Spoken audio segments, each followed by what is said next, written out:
Most caves are shaped by water flowing through the limestone.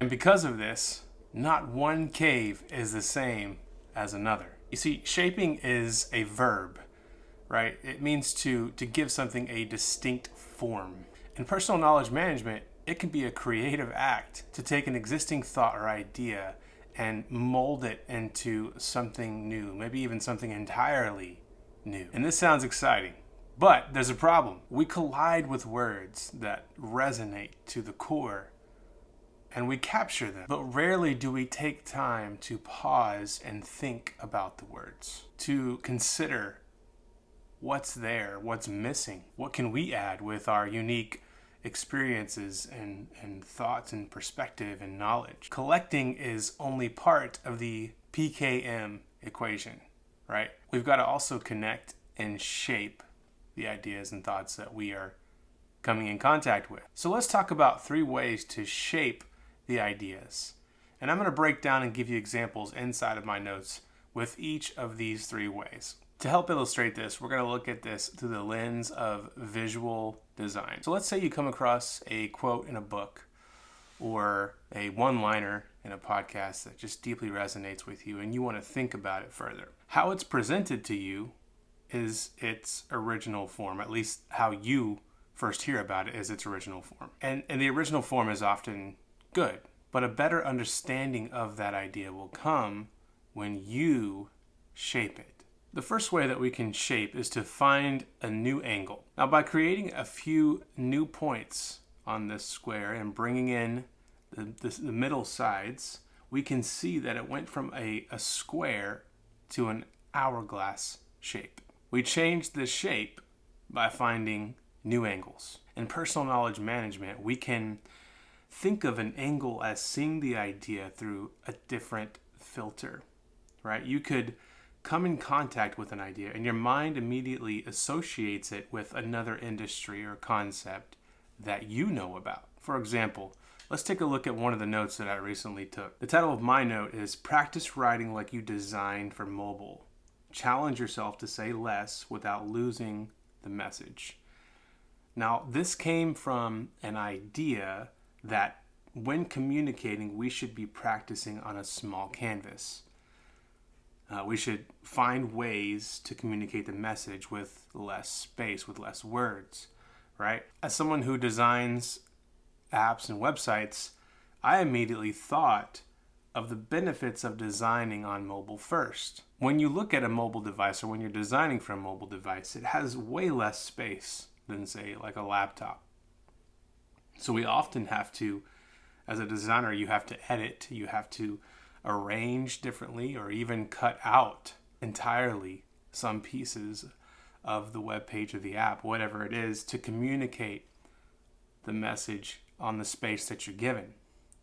And this led me to the title, to practice writing like you designed for mobile. To me, this makes sense. So when I look at that title, it's intriguing to me, and it automatically, I already know what is inside the note. The second way that we can shape our ideas and our thoughts is by rotating. Now, going back to the square here, you can see that when I rotate the square, it turns it into a diamond shape. To rotate is to move in a circle around an axis or a center. So the core idea is still there. We're just spinning it to see what else is there. Let's look at an example in my notes. This note is titled, Your Best Writing Will Come from the Threads and Themes That Shake You to Your Core. Now, I rewrote this from the quote that is, good writing is downstream of good information capture, which is downstream of being aware of the topics and ideas that resonate with you. That's from John Nicholas. I kept the core idea, right, in the title of my note. I kept that core idea, but I wrote it in a way that resonates with me. That's what rotating in personal knowledge management looks like. If this has been helpful so far, I think you'll really enjoy and benefit from my free guide on how to take book notes. This is a short PDF file you can download, easily accessible for you to learn how to organize your notes and get those notes and the insights from the books that you read into your second brain And this is without using Readwise, okay? It is a methodical approach that has helped me over the years. And so at the end of the guide, you will actually have a simple system for highlighting books, a mindful approach for adding content to your second brain, a process for creating building blocks of knowledge for the future, and a simple way to make more connections inside of your second brain or your personal knowledge management system. The link for that guide is in the description below if you want to check it out. Now, the third way that we can shape our ideas is to add details. So by taking the same square and adding 5 more shapes, we can turn it into a lovely smiley face. And this opens up a whole new world of imagination. I mean, it's just adding a couple shapes, and all of a sudden you have something that is lively and something that sparks a ton of things. At least for me it does when I see a smiley face like that.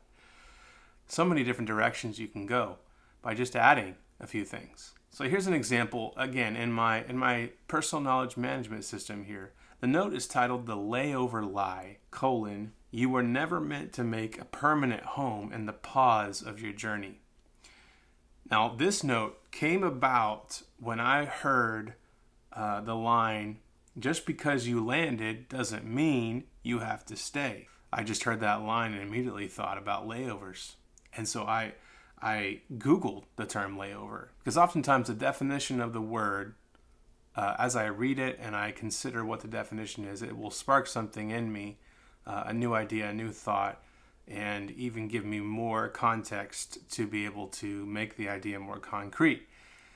Right? And so the definition, it reads this: a period of rest or waiting before a further stage in a journey. Now, when I read that, it made me think in my own personal life how I often treat layovers like a permanent home, right? And that led me to write this title of the note, that is "The Layover Lie, you were never meant to make a permanent home in the pause of your journey." Everybody has pauses in their journey. That's a natural thing. But you were never meant to stay in the pause of the journey.